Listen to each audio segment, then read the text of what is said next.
Going on, everybody? Man, Eric Wilson for the Sports Arena, and of course, as you know, the only man who was early to the party tonight. Really, that's a 9-year-old shirt, John. White hot is our saying, man. Heat culture, white hot, the white hot playoffs. John, it was 9 years ago that shirt came out. Oh yeah. But I have to give some love. We're gonna see if this works here tonight, ladies and gentlemen. We're gonna try this because I do have to give John his flowers. So stand by. If it doesn't work, just go to No Filters IG or any of our IGs and you'll see it. Uh, okay, hold on. Let's try something different. All right, let's see if this works. No, wait. Here we go. All right.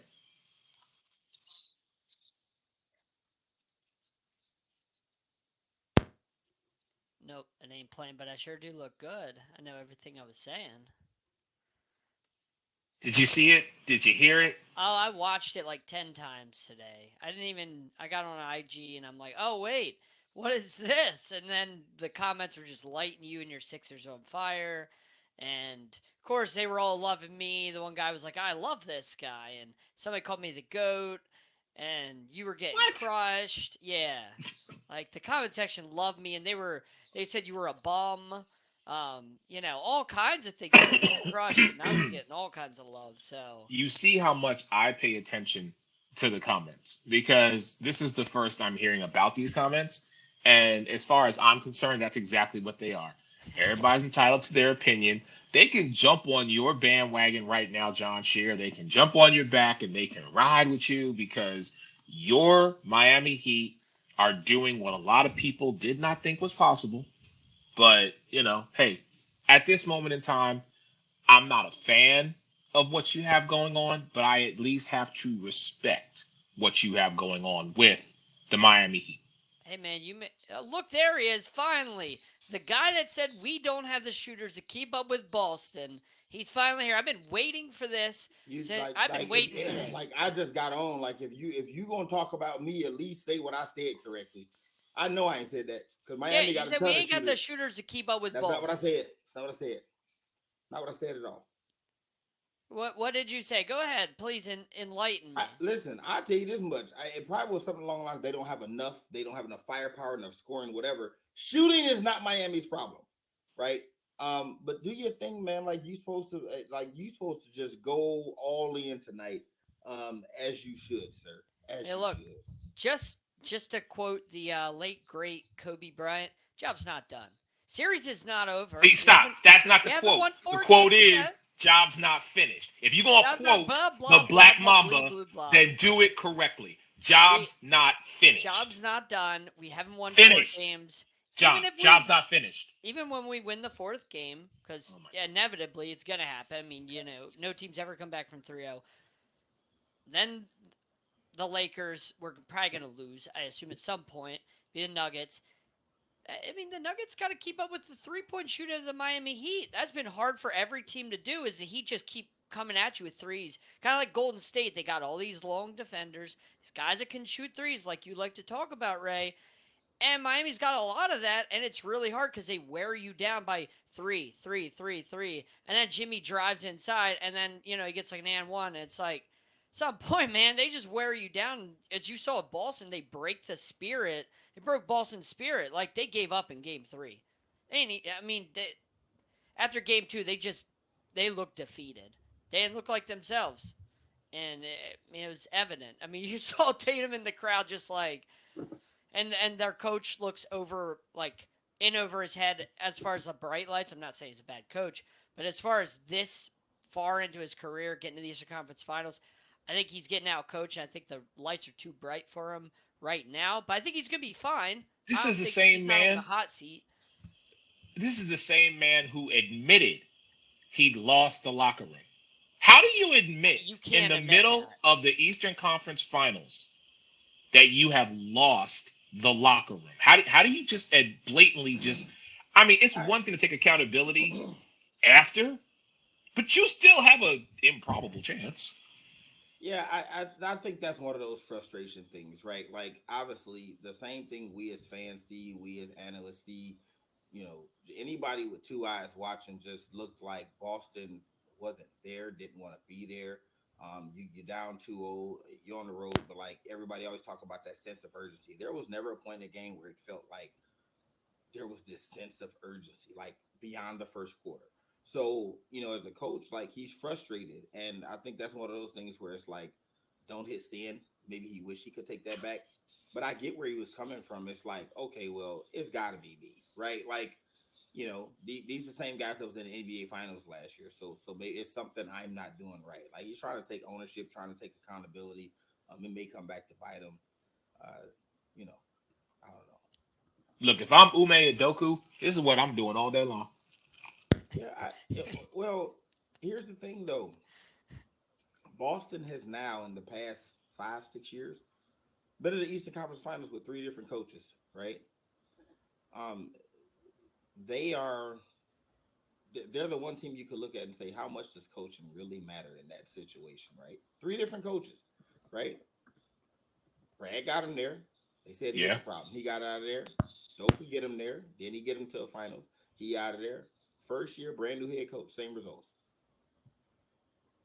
Okay. It's a really good team. So, all right.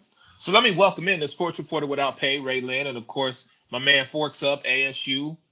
He's a Sun Devil, Jerry, Mike Carrottenuto. Gentlemen, welcome into the sports arena. So let's do a quick transition because we will talk more about this as we go on here tonight on part of the No Filter Network. Let's do something that we haven't done in a while, and let's do our Who Knew I Knew. And Mike, surprisingly, you have been the most quiet this evening, so I'm gonna let you go first and start the evening off doing your Who Knew I Knew. Well, quickly, I mean, John's not even on cloud 9, as we all can see. He's on cloud like 57. But I mean, the only thing to knock him down back to cloud 9 from cloud 57 is Florida smacking Carolina around. So I know he'll have excuses for that later. I know. There we go. But anyway, my Who Knew I Knew actually it goes with hockey, Eric, because I love the Stanley Cup. Well, I love hockey, but loving the Stanley Cup playoffs. An 8 seed, and it's just funny how in the NBA it's mirroring this year 2 8 seeds in the conference finals. Florida, obviously, no, not picking on John. We saw, I mean, down 3-1 to Boston. I mean, we could have bet all 4 of our cars, everything, saying, oh, Boston's closing out this series, and we'd all be walking places for quite a while just because Florida came back. But my whole Who Knew I Knew is just the love of the Stanley Cup playoffs. And this is the time of year I love flipping around sports radio and stuff and hearing people that don't watch it admit they should watch it more. And people say, well, it's just the playoffs. I mean, it's like that during the regular season, man. 22 overtime games. This Stanley Cup playoffs so far. 3 of them, as we know, multiple. One of them became the 6th longest game. And I mean, it is cool, John. I mean, yes, unfortunately, you lost, but to be part of history like that, 4 overtimes, Florida and Carolina. And for all these people, Eric, this is what I'm wrapping it up with. You have to love the playoffs because the sudden death goal and going overtimes is the best. The NHL became regular fan friendly with overtime, no more ties, regular season going 3-on-3, which I love it because of the space and the action, but I still cringe a little bit because people want that in the playoffs. They want shootouts in the playoffs. It's the playoffs, man. There's no way. It's almost impossible to get your name on that damn trophy. But when I look at these overtime games, the 4 overtime, the 3 overtime, and these guys, I mean, they don't even seem, they're winded, but you see them on the ice, and it's insane. So if you haven't watched yet, yes, we're at the conference finals. Yes, 2 teams are up 2-0. Obviously, Vegas and Florida are up 2-0. But there's a long way to go, man. Check it out. I love the hockey playoffs, and I'm even saying this with John's team knocking my team out. So hockey season's kind of over for me, Eric, but it's truly not over. So the Stanley Cup playoffs being the best are my Who Knew I Knew. Eric looks so confused. I was just trying to figure out, because when we say Who Knew I Knew, it's something that we kind of knew was going to happen. Mike, okay, anyhow, that was, ladies and gentlemen, that was only Mike could do that. Mike Carrottenuto, Who Knew I Knew. Anyhow, Ray, please, Ray, go ahead.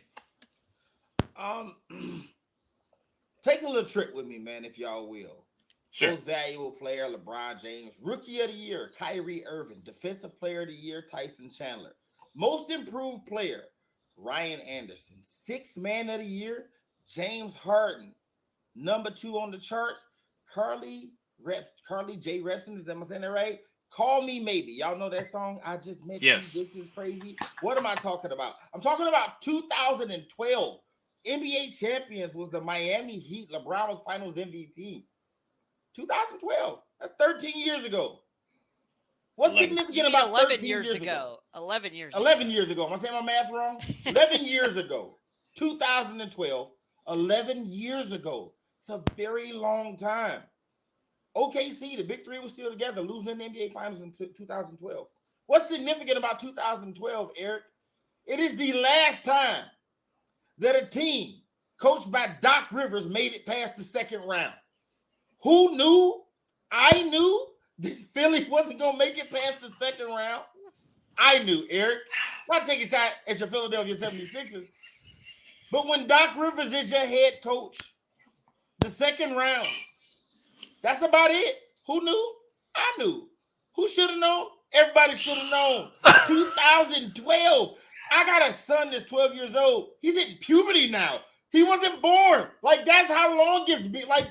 Think about how long ago that is. Like, we think about Doc Rivers as this great coach because of that 2008 championship. But then post the other day, I said no group of people have milked one championship more than these 6 people. And it was a picture of Doc Rivers, KG, Kendrick Perkins, Ray Allen, Paul Pierce, and Rondo. Now, a lot of people come and say Ray and Rondo got 2 more. But that group, that 2008 Celtics team, people talk about like they are a dynasty. And that coach, since then, has been heralded as this great coach. Guess what? He was awful before then in Orlando. He's been awful since, when he had great, talented teams. The LA Clippers, as Stephen A. Smith will say about the Dallas Cowboys, no pun intended, Mike, they are an accident waiting to happen. The team with Chris Paul, Blake Griffin, DeAndre Jordan as a defensive player of the year, JJ Redick as a shooter, they had it all. And guess what? Never made it past the second round. Gets to Philly, got an MVP, got a guy that led the league in assists, can't make it past the second round. When he had Jimmy Butler on the team, a guy who's now about to go to his second final, couldn't get past the second round. Who knew? I knew.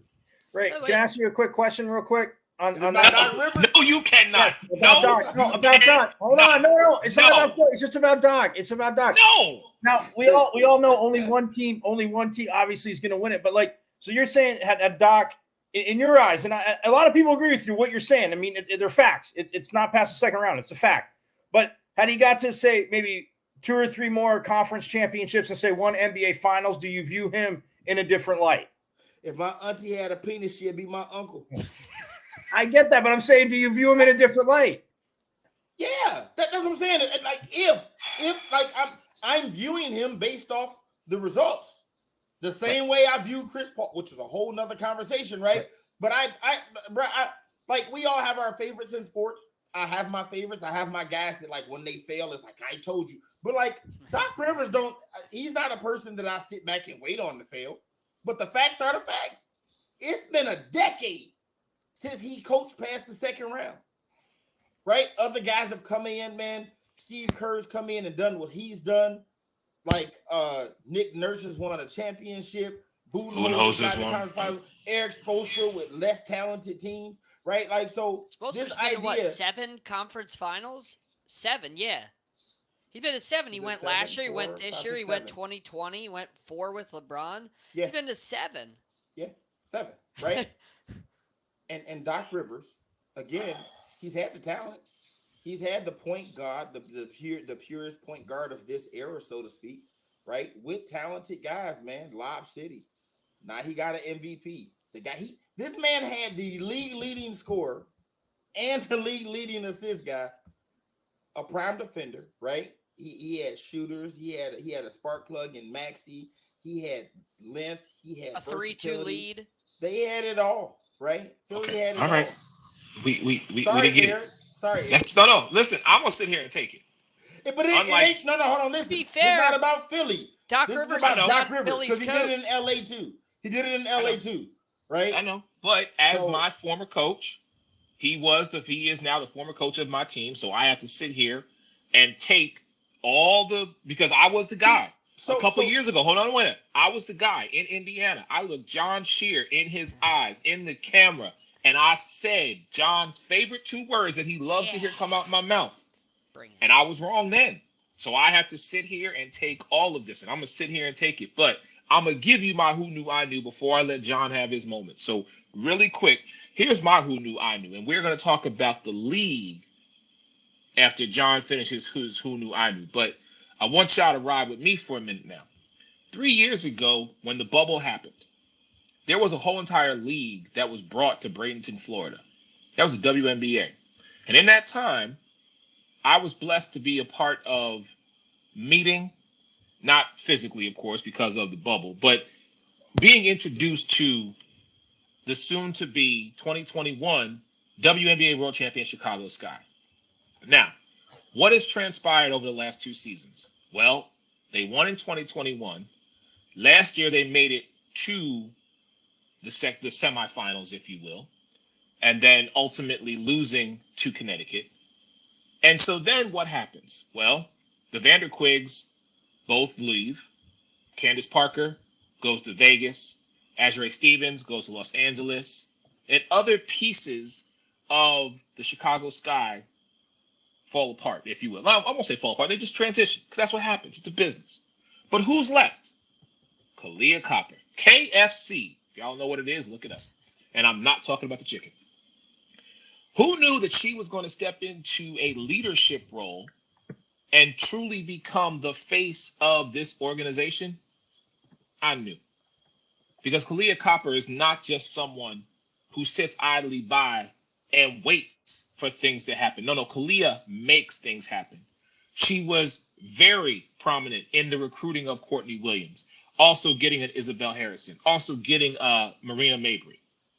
But the one key person that is now coming under her wing, who told everybody at the end of last season, I didn't come to this team to sit on the bench. That is the one and only Miss Dana Evans. So I'm telling y'all right now, for everybody who thinks because LA has their team, Las Vegas has their team, and New York Liberty have their team, and they're supposed to be these super teams, keep sleeping on the Chicago Sky. Because to use my man's words, who you are going to hear from later on tonight as we close out the show, his 4 words, keep that same energy. Who knew? I knew. All right, friends. He's showing us somebody from the W. I don't know who that That's is. Kalia. Kalia. Okay, sure. All right, you need to go just because you don't know who that is. I should just kick you off the show because you don't even know who that is right there. You lucky your Miami's in the position they're in. But go ahead, John. This is your moment, so please go ahead. So who knew I knew? I tried telling you guys June 23rd last year. I told you, I said Jason Tatum, I said Jaylen Brown, I said they're just not killers, man. And you guys looked at me like I'm crazy. And I tried telling you, I said they're really good players. Great, maybe even great players. Sure, they have talent. But when I look at these guys, specifically Jason Tatum, I don't believe that he has that killer mentality. What did he do? He tried to text Kobe Bryant or something like that? He tried to play this game like, oh man, look at me. I'm the Green Mamba or whatever, like he's trying to turn himself into. I tried telling you guys that about him last year, that he knows how to play basketball, but he's not a guy that's going to kill you. And yeah, you're going to refer back to that 51-point game, Ray. I'm sure you will. But what I see in this Miami series, where he just disappears at times whenever you need him, when your team's back is broken, their spirit's broken, and he can't lift you up off the mat, and you stay down there, that's who Jason Tatum really is. He's not a guy that I can rely on when I need him the most, when I need him to lead me, when I need him not to turn the ball over. Like I said last year, I said that's the one thing that I was worried about, is they turned the ball over against Golden State a ton. What are they doing again? They're turning the ball over a ton. Jason Tatum's turned the ball over a ton. I knew it. I tried to tell you guys. Who knew? I knew about Jason Tatum and Jaylen Brown. They just ain't got that killer mentality. They ain't got that dog in them. Really good players, even great players. But those aren't guys that I'm leaning on to lead me to a championship, to go and kill other teams like they need to in the playoffs, like Jimmy Butler's doing. like Jokic is doing. Who knew? I knew. I tried telling y'all. You didn't listen to me. I tell you guys about the Heat. I tell you about these guys. I tell you about Philly's sorry-ass team. I tell you about all this stuff, and you just don't listen. But hey, what do I know? I just, So I just want to make sure I understand. Your team, that there's a video from No Filter out there where you're saying, you guys, Miami, and like Miami is up 3-0, and you have the opportunity to do your who knew I knew. And you give one of the worst basketball takes ever. It's not a basketball take. I tried telling you this almost a year ago. And time out. You tried to tell us a year ago when those same guys eliminated your Miami Heat? That's what you're talking about? It was in Game 7. Like, that game came down to the wire. Right, don't give me that. So how do you get to Game 7 in the NBA Finals without having this thing that you said that doesn't mean you have an it factor? That doesn't mean that you have that ability to lead somebody. And Jimmy Butler does, huh? Yes. Clearly he does. Man, Ray, I can't sit here and I can't eat because people live in the moment. We act like Jimmy Butler just got in the league this year. No, but Jimmy has shown that he doesn't need complementary pieces. If Jimmy is asked to Eric, put everything, when you say he's shown this, when? Look at his he showed it. He showed it when he was in Philly, because clearly Joel Embiid was the guy, and I clearly say that. But Joel Embiid was getting his strength from Jimmy because Jimmy was not allowed. Jimmy was forcing Joel Embiid to take accountability he was like, you were going to be the leader. I'm going to make you the leader of this team. Right, and he forced him right to the second round. So what I'm saying, but that was a Kawhi Leonard lucky shot. I don't care what anybody says. That was a Kawhi Leonard miracle shot. Come on now. That was a miracle. Yeah. Man, listen, the Lakers won a championship, and Derek Fisher hit the point for. Like, there are numerous shots in the history of the game that you go, wow, right? It's part of the game. I'm simply saying, right? People are in the moment, and now Jimmy Butler somehow has a reputation, playoff Jimmy, for being so great in the playoffs. Where's been the past 9 years? Like, Jimmy ain't new. Where was it in Chicago? Where was it in Minnesota? Where was it in Philly? We ain't see this great Jimmy Butler. Where was it 2 years ago when he averaged 15 and they got swept in the first round? Where was the great Jimmy Butler? He's got like 5 great playoff series in his career. 5. I'm talking where he was great. He dominated and his team won like 5 times. And meanwhile, you have guys like, I'll use Harden, who does it consistently. But when he come up short, he has a reputation for choking. What Jimmy has going for him is everybody loves the underdog. He's the guy that's not flashy. He's not really labeled a superstar. So when he does succeed, it's going to be elevated even more because of the expectations. Then when you look at that Heat team, like, for lack of a better term, how they used to say about Memphis, they have that grit and grind kind of thing to them, right? They're a really good team. But Jimmy Butler, he's the guy that can't lose, right? If Miami doesn't succeed, it's going to be, well, look at that team. They don't have no pieces. And then if they do succeed, it's look where Jimmy elevated those guys. You get what I'm saying? Like, but if last night they dominated, Jimmy didn't dominate the game. He didn't have to. I'm simply saying, like whatever. I don't know where Jimmy got this reputation from. He's been in the league since 2010. I think he got the reputation that the 2020 finals is when it came about. When he was hunched over the table in the NBA finals against the Lakers. I think that's when people started to take notice of him. That's just my guess. The way you say 5 series. You said he have 5 series where Jimmy Butler was like Jimmy Butler. The people are talking about now, but to me, I almost in paying attention to you, it's almost like the question I asked you about Doc Rivers. It's been in 5 series, so inevitably it becomes stretched out. And I'm not picking on because I do think Jimmy Butler's. I'm not saying that you're saying he's not talented or good, but it kind of gets stretched out. So if it's like those series and he starts doing it and people feel to the point we said, well, okay, he makes his supporting cast better. There's not that with the injuries. There's not that guy next to him now in the playoffs. In the regular season, he was there. But I'm saying, you know how maybe that guy, and yeah, I think Bam's a very good player, but it's Jimmy led. So to your point, I think even if it's because it's more than one series, it kind of goes out. And to John's point too, the 2020 series. So I mean, yeah, I see what Jimmy Butler can do. And I used to say to Eric all the time, I think when he was in Philly, I would say to Eric, I'm like, man, that's a perfect complementary piece for Joel Embiid. Like, that is perfect together in my opinion. Okay, but Ben Simmons isn't. So let me ask you a question real quick, Mike. You can answer this too, John. If you look at Jimmy Butler's career, right? When y'all look at his career, playoff-wise, what is the most memorable? Like, if we go Jimmy Butler, you go, yep, that's the year for Jimmy Butler. When was that? You could go 2020. 2020, right? He carried them, yeah. 2020.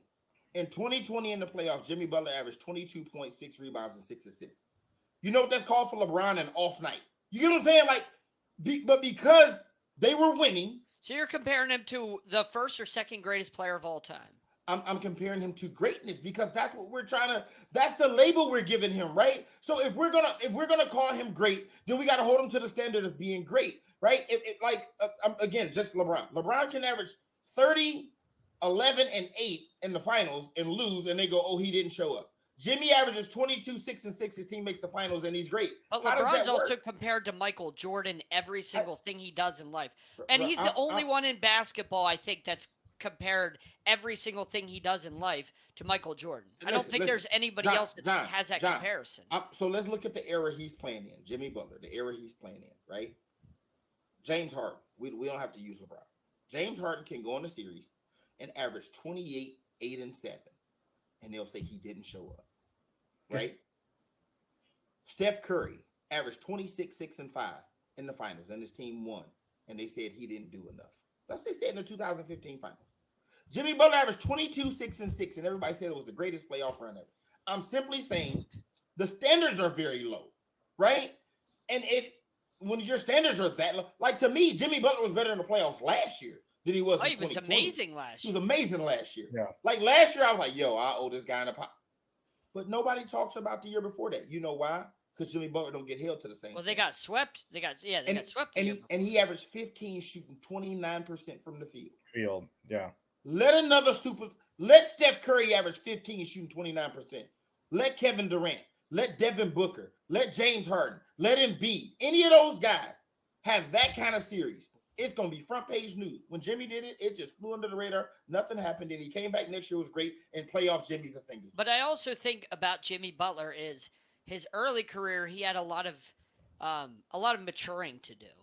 And he was in a lot of situations that did not fit, that he did not fit, they did not fit together. Like Minnesota, they didn't fit together. Then ended up same thing in Chicago. Being next to Derrick Rose and with Tom Thibodeau, and Jimmy Butler even talked about that. Right. I'm paraphrasing, but Jimmy Butler's talked about how he started to see what Derrick Rose doing and Tom Thibodeau wanted to help mature him. But like the maturity thing, I think he started to become a star that like everybody started to know him and like, oh wow, they found out, oh, this guy could be really good. And then the maturity thing. And he kind of had the maturity thing until he went to Philly, and I feel like it kind of changed from there. But then Philly, for some reason, how did it change though? I think Philly gave up on him. I don't know why. Well, we already know that. We already know that part because the most famous line that unfortunately I have to listen to now every day is Tobias Harris over me. Tobias Harris over me? No, I'm not knocking you, Eric. I'm just saying. I think. But what I'm saying to you is, for whatever reason, he wanted to play with Ben Simmons either. He did not want to play with Ben Simmons. Well, I didn't want to play with Ben Simmons. Listen, this conversation. Go ahead, Ray. I'm going to give you the final word because we got to keep it moving. But this conversation is definitely. I just didn't know if y'all knew that my Lakers was up 15 at halftime, and it looked like we might pull this game out, and we're down going into the fourth. Okay, we're going to transition over to the WNBA here for a minute because my man Mike Caratanudo was blessed and fortunate to be a part of Brittany Griner's home opener at the Footprint Center. And Mike, excellent job as always, my brother. Love having you there, man. So talk to me just about that moment because you were actually surrounded by 70,000 fans at the Footprint Center. I mean, that place was packed to the rafters in support of a woman who had to endure so much for a period of time to now be able to be back home, back on the court, and doing what she loves to do. Just talk to me about that. Yeah, I mean, it was insane. I mean, they did a really good job with the home opening. I mean, I'm just shocked they didn't open up against LA at home on Friday, but opened up against Chicago, the last team she played in the finals, but it was insane. I mean, the ceremony and everything, the way they did it, bringing, out all the players. And then she came out last. It's the first time she said she played in front of her whole family since high school. Like, her family was there. And I mean, obviously her wife, Sherelle, was there. And I mean, she was sitting courtside. I mean, quite a few of the Suns were there. Jalen Rose was in the house. They were showing for the game. I mean, a lot of people came out to see it. And you're right. I mean, the Mercury draw well. I mean, yeah, but I mean, even you look up like second level, and it was packed. The ceremony and stuff, she said it was tough not to be emotional, but it's crazy. The first time she touches the ball, she hits the hoop and gets fouled, gets an N1. It didn't look like, because you always talk about adrenaline before a game, and I always hear coaches say this and talking to them, and I never thought about that because you're so hyped, you're so just anxious for a game, but you have all that adrenaline, and sometimes you tire out really quick. And I thought Vanessa Nygaard was kind of subbing her out maybe a little quick when she first took her out, but she talked about her getting her basketball legs back under, and obviously the preseason isn't, game-wise isn't as extensive as the NBA, but the crowd did a great job. I mean, just honoring her, all when she had her press conference, they had the group that's, trying to bring wrongfully imprisoned people home. They were there too. And one of the guys was a part of the press conference afterwards. But I mean, Eric, it was just electric. I mean, you couldn't even, Vanessa Nygaard said it post game, but I could imagine, like, even during timeouts, like, they showed some stuff and the crowd was just like, you couldn't even hear yourself if you were sitting next to somebody, like you were screaming to talk to them. So that atmosphere in and of itself was great. She played, I mean, she's looking like she's starting to get her basketball legs back under. You put up 27 and 10, people can't really say too much. And she hit her first three, and she said quite a long time, which sparked a little bit of a run for him. But like I said yesterday, congratulations to you. Unfortunately, Chicago just had a little too much in the end, but it was a great atmosphere. I mean, you could just see the players. I mean, just the looks back on their faces, and the fact that she's back here in Phoenix, like she said, her home and comfortable. And I think it's hopefully it comes out on the court. I mean, inevitably that's, yes, that she wants to win. She said that, but inevitably that's kind of almost like the, in the background, for now, because she's home, and like all the players, even the way from the Sky players, the way they were greeting her, like, coming out, everybody's giving her big hugs, and, I mean, the crowd was in it. So now she's home, and it was, like I said, it kind of gave you chills, man. It was very loud in there. It was like a Suns playoff game, Eric. It was like a Suns playoff game. I kid you not. So and there was 10,396 fans. Which game are you talking about? Which is which game are you talking about? I guess for Phoenix game, I guess the coach was really mad about that. So it's two different games we're talking about. No, I'm just saying, like, they're talking about, like, how they're mad that it's BG and they're not selling out in the LA game. That's what the attendance was 14,040. That's right, my bad. That's the home game, the home opener. Yes. The comments from the coach were about the LA game, which I think she tripped. Okay. So, speaking of the WNBA, and Ray, you posed this, so I'm going to ask you this question. Aside from, BG returning home, in your opinion, because we are talking about these super teams that now exist in the WNBA, in your opinion, which was more impressive? The Las Vegas Aces beating, which I still can't even fathom, they beat a team by 41. Or Breanna Stewart, in her home debut as a Liberty, dropping 45. In your opinion, Ray, which was more impressive? I have to say Breanna Stewart, simply because, if I'm not mistaken, the Aces 41-point victory was the second most in a season opener, like the second widest margin of victory, right? And I would venture to say I think we've seen a super team in the W before, right? The early Houston Comets with Coop and Swoops, like that team was just unbelievable, right? Like they started the WNBA off winning 4 championships, so we've seen it before. What Breanna Stewart did, New York been around. They were one of the original teams, correct? Yes. We're just going back. Yeah, they were one of the original teams. So for a player to go to a team and in her debut in front of her fans have the highest scoring game in that team's history. That's pretty impressive. You know what I mean? Like that's like to break the organization's record in your first game in front of your fans. That's impressive. And we ain't talking 45. God, honestly, New York don't look as good as I think people thought they was gonna look. Yet. Listen, it's only. I mean, they've got 40 games to play. They're in the beginning now. We'll see how it transitions, but this is a team that was constructed when you're bringing in a WNBA champion and the point goddess herself in Courtney Vandersloot. You're bringing in one of the defensive MVPs of the league in Jonquel Jones. Breonna Stewart, who her name just speaks for herself. She can walk into any building and people just start yelling Stewie. Not to mention you have the face of the WNBA in Sabrina Ionescu. I mean, I don't know how they let Dee Richards go, but that's a whole other story. And then you talk about the other women, such as a Steph Dolson and others, Marina Johannes, I believe. I hope I said that right. What that organization led by Sandy Brondello is doing is just putting together a championship team. Now, I will agree with you. That is something that you would never think someone could do, transitioning from one team to another. But I guess it's always wanting to play in New York, family from New York. So this is her moment to show up and show out. But I will say this, when you're the defending WNBA champions, you have an all-star coach in Becky Hammon, and you bring in Candace Parker, and they drop 41. They beat you. I'm sorry. They beat a Seattle team by 41. I'm sure people are saying, well, there was no Sue Bird. There was no Breonna Stewart. It doesn't matter. I'm looking at the numbers from that game. First off, Jackie Young with 23. Kelsey Plum with 23. Chelsea Gray had 14. Asia Wilson, the MVP, 13. And Candace herself had 12.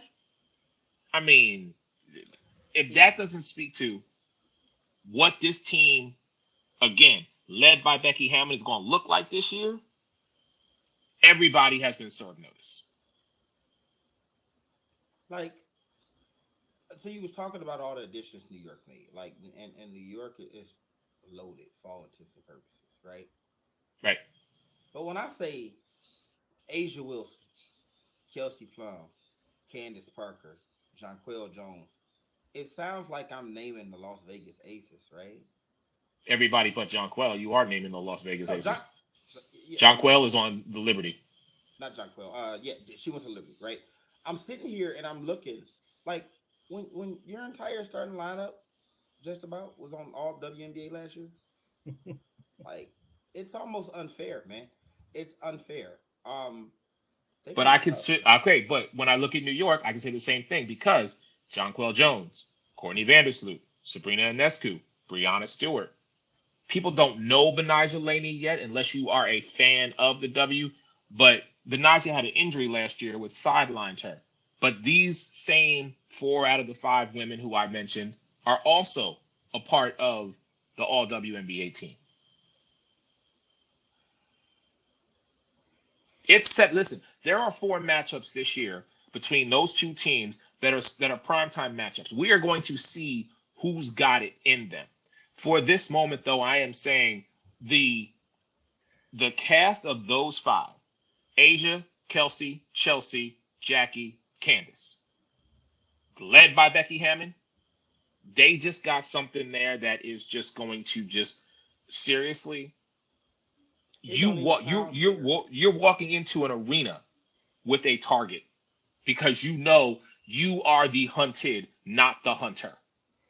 Yeah, I mean, and we talked about this too. Another thing, and it's not even about watering down teams. I mean, you call them super teams, and I 100% agree with that. I mean, when I saw saying, "Oh, our super teams go," when I suffered that, I'm like, of course we're going to call them super teams with these least amount of teams. I mean, you see draft picks that get. I mean, Megan posted it last week. I mean, before the season started, I mean, Dallas waived one of their draft picks. Like, there is so much talent, and yes, expand when it's right and when it works. We understand that. But until you do, I mean, you can have teams like this. And I mean, I look fun. When I saw Stewie drop 45, I was just like, "You got to be kidding me!" Like, not that I'm shocked, but I'm just like it's seemingly like, people are going to steamroll towards Vegas and New York. But like we said, you got to play the season. We'll see what happens. But these teams are deep, and yes, to those teams, to your guys' point, obviously you step up being all WNBA first team, second team players, whatever it is. But I mean, the talent is always there. It's just these teams, when you, again, don't have as many, it is fun to watch and see, Eric, to shift around. And then now they figure, hey, you know what? I'm going to go here. I mean, obviously Stewie played at UConn, wants to go back to the East Coast. Oh, let me go play for Sandy Brondella, who, I mean, I don't think she should have left Phoenix when she did, but that's just me. So, Mike, John, do y'all think this is good for the WNBA? I think it gets more eyes on it. I mean, to your point, getting more eyes always leads to opportunities for more sponsorship, more money. So, I mean, I think that, if you have teams that are there, I mean, they said the same thing. And granted, it's obviously I'm rewinding a little bit, Ray, but I mean, you think back to, was it good for the NBA to have the Celtics and Lakers in the finals every year? Oh, yes, it was, because people watched. It's funny. Like, I'm sitting here. That's exactly where I was going with this, right? Like, let's say they can keep these teams together, right? Like they're on a collision course, right? Everybody thinks they'll be in the finals, right? People often credit Magic and Bird with saving the league, right? Getting the NBA finals off tape delay. Yeah, I mean, like dynasties are good for sports, villains are good for sports, right? If you have a team that's just so good, everybody want to hate them. Like the late 90s, early 2000s Yankees, that's good for baseball, right? The 90s Cowboys, that's good for football, right? The 2000s Lakers, that's good for basketball. Right? When you have a team that people can readily identify as the hunted, right? And Vegas won last year. If they can win again this year, WNBA on something. Because I don't know if y'all know, I don't know how much TV y'all watch. I've been meaning to post this on Facebook. I've been meaning to talk about it with y'all. Just drop it in the chat or whatever. Have y'all noticed how much promo the WNBA is doing with the NBA? Yeah. I mean a lot. Right. Any commercial you see an NBA player in, it's a WNBA player. The potato chip commercial with Jason Tatum and LeBron, and I think it's Kalia in that commercial, where Charles Barkley is picking the chips, and it's a WNBA player. Steph Curry in the commercials with Candace Parker. Steph Curry in the commercials with Sue Bird, where they count their rings or whatever. Every time I look up and I see an NBA player, it's a WNBA player in the commercial. And I was like, this is what they've been asking for, right? Right. That's what they should have done when they started the league. Yeah. Yeah.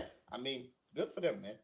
That's all I was saying in our conversation about starting the league from a marketing point, Ray, is in the beginning. The WNBA, it was cool because we're like, we got next. And you saw NBA players at games, but commercials during the NBA games with both players going to get more eyes. Plus, to your point with the super teams, like you're saying, Magic and Bird going back, if somebody upsets them, that even gets more eyes on it because people are like, oh, they slayed the dragon. I think it's all tied in together, right? Like I believe, and as it should be, but I believe right now, the WNBA is as talented as it's ever been, ever.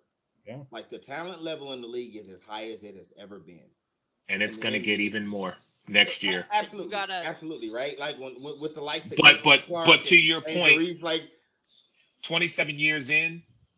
And they are hitting their point, their peak right now of, okay, we need to maximize every opportunity because we now have all those eyes.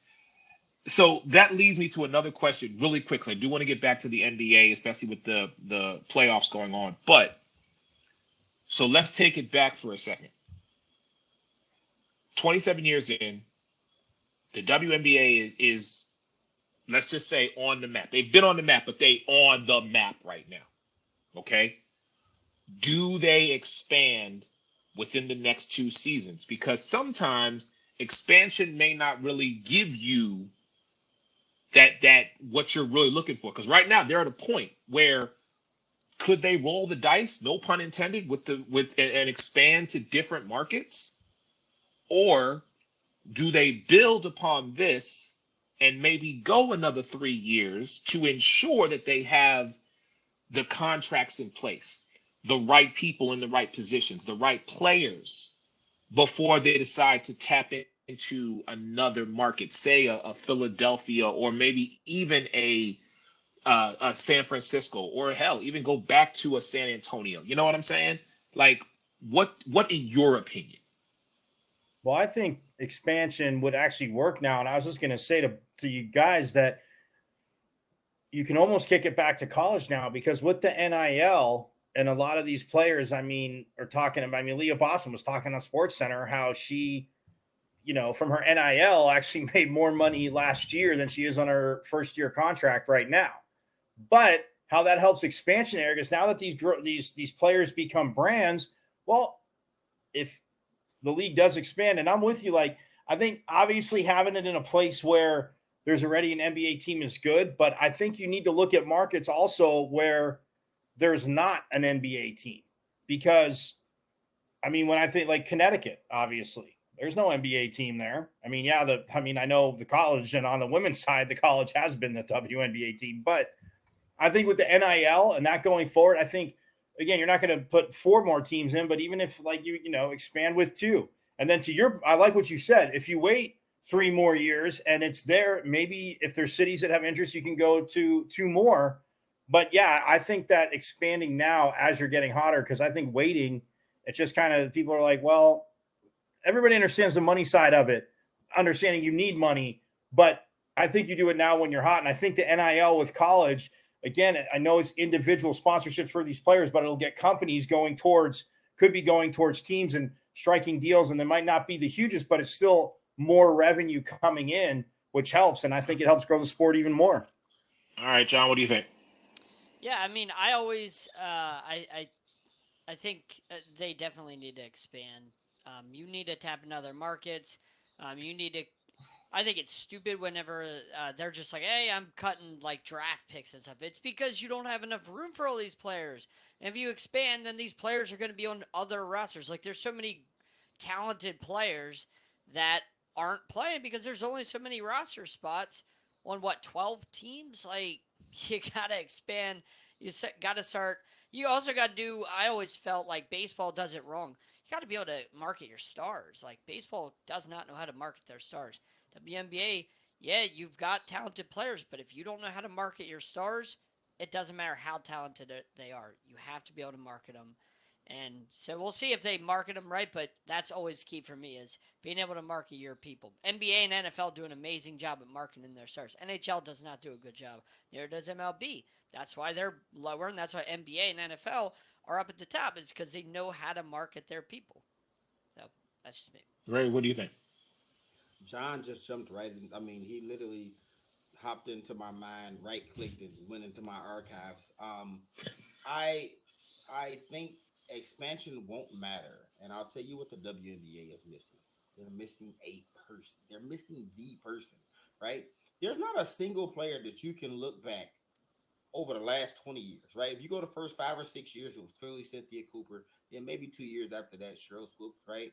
But then you had some years where it was Lisa Leslie. Then Candace Parker came along. And everybody thought Shamika Holtzclaw was going to be it, right? Then Diana Taurasi came along. Then Maya Moore came along. Then Brianna Stewart came along. Then Elena Deladon, right? Like the best player in the WNBA is fluid. Like, there's not a person that stays on the throne too long. And what happened when the NBA expanded in the 90s was all the marketing went behind Jordan, right? Jordan became a global icon. He became the guy. He was clearly the face of the NBA. Some great players in the 90s. There's Akeem, there's Barkley, there's Malone, the whole dream team, right? But Jordan was the guy. Like, it was like the NBA said, we're going to put all our chips in this. We're going to sink or swim with this guy. Thanks to Nike. WNBA doesn't have that person, right? Where you go, right? And these women come out of college so talented. Like, women come out of college and jump into the WNBA, and within 2 years, they're one of the 2 or 3 best players, right? Like, it happens that fast. Like, when Maya Moore got drafted, she was one of the 5 best players in WNBA. Same with Brianna Stewart. Same with Candace Parker. Same with Diana Taurasi. Same with Brittany Griner, right? Now Asia Wilson is young. Serena Ionescu is young. What you think gonna happen when Caitlin Clark comes to the league? She's gonna be one of the best players in the league. What's gonna happen when Angel Reese gets to the league? She's gonna be one of the best players in the league. And had Paige Beckers not got hurt, I don't know what she's gonna be now, but she was, and that's a weird thing to me, where it's like, for all these people to be so talented, it's like 1 minute they up here, year later they'll die, then 3 years later nobody's talking about you. And I think they need a person. They need a person to be the face of the league, and they don't have that. I think the best chance was Maya Moore, and then she decided to stop playing basketball. She was marketable. She was on Team Jordan, right? She had the pedigree from UConn. She started winning when she got to the league, and she could flat out hoop, right? I think they missed a chance with Diana Taurasi, right? All that white mamba stuff, they could have played on that. So again, I was thinking this as Mike was talking, then John said, market your people. And I'm like, yeah, that's the problem. They have to market. And right now, because they're all clamoring for more, they're trying to market everybody. Like I said about them commercials, you said everybody. No, they need to push their stuff. Like 2 or 3 people, right? Who's your recent league MVP? Asia Wilson, you need to be pushing her. Sabrina Ionescu, dropping those crazy numbers, you need to be pushing her. It can't be everybody. And then everybody else got to realize this is what we're doing, and they got to be okay with it. You can't rely on Steph Curry and LeBron James to market your people in commercials. Like, you gotta do it yourself. Like, you gotta go out and, you know what I mean? Because that Steph Curry commercial is only going to go so far. Like, those commercials are only going to go so far. You got to find a way. I think that's smart, though. No, it's smart. But and I agree with Ray from this point. Think about it like this: there's always, and we're talking basketball, so there's always a point person. Okay, what do we always talk about here on the Sports Arena? We always talk about them complementary pieces. We all know there's a point person. That is the face. That is the person who is going to drive revenue, drive sales, put butts in seats. Is going to be the one that when you think of this, their face automatically comes into your mind. And we can go across any male sport from any generation and say at this particular point in time, this individual was the face. You don't have that in the WNBA, to Ray's point, because it's just a revolving door of superstar talent. If they right now were to, and I won't even say Asia, if they were to push Kelsey Plum right now, just because of her relationship with Tom Brady and how she has just taken it upon herself to, as you say, John, promote and brand herself. Yep. If the W was to take Kelsey and Sabrina, and maybe I'll just throw it because I'm selfish, Kalia, and take those 3 women and say these 3 women are currently who are going to push the W to the next level. Everybody else around them needs to understand that this is what's happening, because it's going to be better for everybody. Now, if you want to push Candace because Candace she's an analyst with the NBA with Chuck and everybody, and you want to push Breonna Stewart because who she is, and you want to push Brittany Griner because of what she's been through, I don't care how you plug and play. But Ray has a good point. You take 2 or 3 women in the WNBA, and for the next 3 to 5 years, they are the ones who, when you think the W, you think of them, not a litany of women who are all superstars in their own right, but are going to push the league into year 28, year 29, year 30. Well, that's music to my ears when 2 out of those 3 you mentioned were high picks and dominant in the Pac-12. So, okay, we're moving on. Sing it, Eric. Sing it. Let's move on. All right, so we only got a couple minutes left, and we'll probably do a little overtime tonight because we got about 3 more topics. Well, we'll do 2 because I want to hear Keep the Same Energy. I'm waiting a week for Keep That Same Energy because I was the only one who picked Kevin Durant. All y'all wanted to hear about Clay, so Ray talked about Clay. Tonight, I get mine because I get to hear about KD. But anyhow, Ray, with all your background, with everything you got going on, and the fan that you are, sir, the journalist that you are, more disappointing, the Boston Celtics or your Los Angeles Lakers? Boston, by a mile. Now, don't be biased. No, so again, we was talking about Jimmy Butler earlier, and we talked about expectations, right? So when we say disappointment, the disappointment has to be based on the expectations. For all intents and purposes, coming into the playoffs, the Lakers have overachieved, right? Miami has overachieved. just based on their seeding. Think about what I'm saying, John. It's not a dig. Based on their seeding, what they're doing is historic, right? Miami may become just the second. I think New York in '99 was an 8 seed, if I'm not mistaken, right? And that was a lockout season, so it wasn't. But this is a full 82 game season, and an 8 seed is possibly about to go to the NBA Finals. Like taking out the 1 and 2 seeds. You know what I mean? Like they took out Miami has taken out who I believe are the 3 best players in the Eastern Conference. Right? All 3 of them went all NBA first team. They're gonna take out Greek, Embiid, and Tatum. Like all 3, like top 3 MVP, like them 3 and Jokic was the top 4 MVP candidates, right? Miami took them all out. So that's impressive. But Boston was in the NBA Finals last year. Boston has who I believe, regardless of what John says, I believe is the young best duo in the league, right? I believe. From a talent upside perspective, playing both sides of the ball, their wings. Wings are, to me, the best commodity in the league. You can play it in a lot of places. I was watching the other night, and it was working. I don't know if, John, you was watching this. There was a long stretch in the game where they was trying to guard Tatum a certain way. So they put the ball in his hand. And he was basically playing point guard, right? He was initiating the offense. So I believe that's the best young tandem as far as what they're capable of. And the results don't lie. Like, people like break them up. Karl Malone and John Stockton played 13 years before they made the NBA Finals, right? These guys are young, man. They're 26 and 25 and been to 4 Eastern Conference Finals, and people like break them up. That's absurd, right? Like, break them up. It doesn't work. What? So, disappointing in the sense of what the expectations were, what Boston did all year, right? Boston was sitting atop the Eastern Conference for most of the year.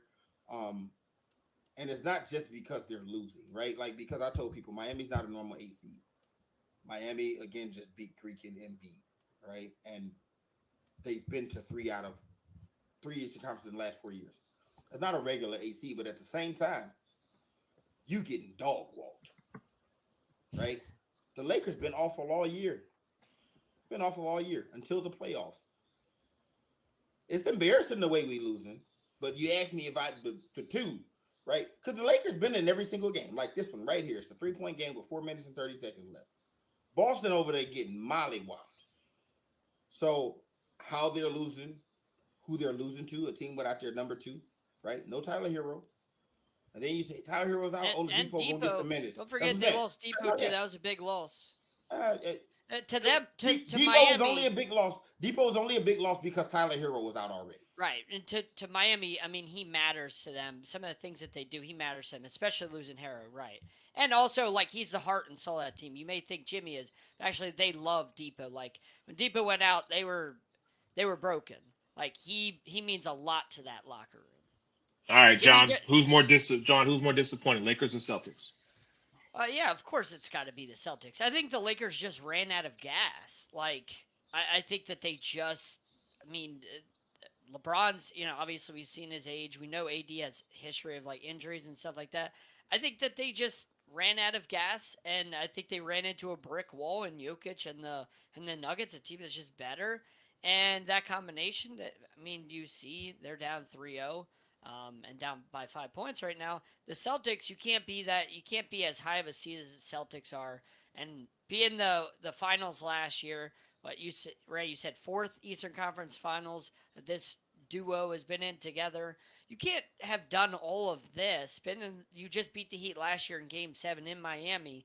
You go to the finals, and you had a chance against Golden State, and then you come out to the Eastern Conference Finals. You struggle against Atlanta. Shouldn't have done that. You struggle, Philly was up. Philly had them on the ropes. And then you didn't even show up to the series. Like, you didn't even show up. It's got to be Boston. Like, there's absolutely no excuse for Boston.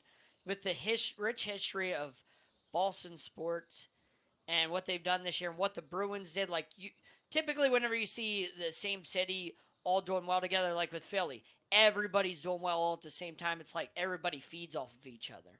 Like, and then everybody loses in like the second round, the Super Bowl, and everything. There's no reason. Eric, it's okay. In the World Series, man, Mike, shut up. Be quiet, Mike. There's no Just be quiet, Mike. For Boston to be doing this, especially with Miami all banged up too. Like, it makes no sense how Boston just They just have no backbone. All right, Mike. Well, look, more disappointing, sir. I mean, I say Boston, but I go the route of, I know we all season long talked about, okay, the Lakers, they get healthy and this and that. Look, I watch a lot of Denver, and obviously being out here on the West as the season went on, Denver was on a lot more. And I still think they were, everybody's like, oh, the number, you want to talk 2 and 3 with Memphis and Sacramento, fine. But Denver, with what they built, what they had, to me, they were the clear-cut favorite to win the West, especially, that last month.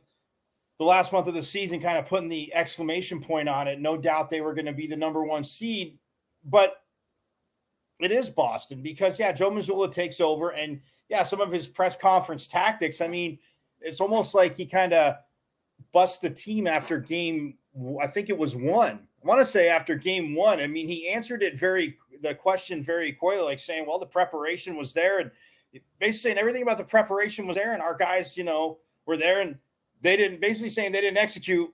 He's saying they didn't execute without saying they didn't execute. So I thought that was a very curious way to answer the question. And then last night, a lot of people feel like Boston just quit. Jason Tatum didn't even say in his post-game presser, like John said earlier, like, we didn't quit. The reporter, I think, that asked him said it twice. And all Jason Tatum says, it was really bad. Usually when a player, any player, Eric, this gets thrown out with, oh, you guys quit, like, they're going to, be snippy and fire back at the person asking the question, because it's like, oh, I'm sorry, were you out there? Because, we got our head pounded in, but we didn't quit. They were just better than us today, a lot better, unfortunately. But Jason Tatum didn't answer it that way. But, what Ray said, too, you go to the NBA Finals last year. You've been to the conference finals. So, it is a disappointment. But, I've been on the bandwagon. Ray alluded to it. But this whole breaking up Tatum and Brown, to me, Eric, I said it last year when they started when they got off to the slow start under Udoka, and people kept saying last year, like, you got to get rid of Brown. Look how young they are. Like, no, you don't get rid of him. Everybody else wants them to get rid of him and split him up, because then they don't have to deal with him. But to that point, though, to that level, Boston right there in the finals last year, you lose to Golden State, and you feel that, like, okay, they knew they were going to get the number 2 seed. They were fine with that. And, they had some clunkers against Philly, but Miami just came out and said, look, I think, and it goes to Eric Spoelstra's coaching, we punched them in the mouth. Let's see how they respond. Yes, they're talented. Yes, they're good. Will they keep responding? And, the third quarter last night, again, I'm not going to say any pro team quit, because I'm not out there trying to make plays or trying to do anything or trying to stop anybody. It certainly looked like, but they just almost put their heads in the sand like turkeys, in my opinion. And, like, we're talking about going to hang out on South Beach or whatever. So, I go with Boston just because, again, and it's no disrespect to Ty and Ray's Lakers. I just think Denver was the best team no matter who they played in the Western Conference Finals. Denver was winning. They'll run into a buzzsaw in the finals. All right, we'll talk about that at a later time. So we've already talked about the whole Tatum Brown, ride it out, break it up. Each one of you has given your predictions on that. So you know what, John, Mike, I'm going to say goodnight to y'all. Thank you so much for being a part of the show. I'm going to get off the screen myself, and I'm going to let this man right here, my co-host, because I've been telling you, I've been waiting all week for this one. I've been waiting for the Kevin Durant, keep that same energy. I'm just saying, it's no filter, y'all. I don't have to get off the screen. They going to do what they do anyway. Oh, okay. Well, then, ladies and gentlemen, the sports reporter without pay, I'm telling you right now. Oh, I'm just going to sit back. Ray's going to do the Kevin Durant, keep that same energy. So here we are, another week, another edition of Keep That Same Energy. And back in 2010, when LeBron James made the decision, he went to Miami, and he said he was going to win not 6, not 7, not 8 champions, whatever he said he was going to win, right? Ever since then, right, fans ridicule his every move. They ridicule LeBron's every move. Oh, he has these teammates. Oh, he has that. When he does win, he don't get enough credit. When he lose, he get all the blame because, hey, you had all the talent. Why we don't hold Kevin Durant to that same standard? The guy that everybody says is clearly at worst the third best small forward all time. And a lot of people are trying to elevate him ahead of Bird. LeBron is clearly number 1, right? A funny thing happened back in 2012. The Oklahoma City Thunder, remember we talked about 11 years ago when we was talking about Doc Rivers, right? Well, 11 years ago, the Oklahoma City Thunder was in the NBA Finals. And we all thought with LeBron, Wade, and Bosh over here, and Kevin Durant, James Harden, and Westbrook over here, we are going to get for the next 7 years, we're going to get our magic bird. That's what we're going to get. Fans wanted Kobe and LeBron. We never got it. But guess what? We got KD and LeBron. Then another thing happened in 2013. Kevin Durant won league MVP. No, 14. Kevin Durant won league MVP. And the entire world said he's coming. If he ain't the best player in the world, he's number 2. And LeBron, look in your review mirror because KD coming. That's what they said. Then a funny thing happened. Them little light-skinned boys happened over in Golden State. Boy came and took your conference from you while you was still in it. Now, let's look at Kevin Durant's career. When we talk about help, when we talk about a guy, again, who's going to go down as the third greatest small forward of all time, right? His entire career, he hasn't had just suitable help. He's had all-star, all-NBA, Hall of Fame level talent in the backcourt. His entire career, he went from Westbrook and Harden, 2 guys who have scoring titles, assist titles, and MVPs on their resume right now.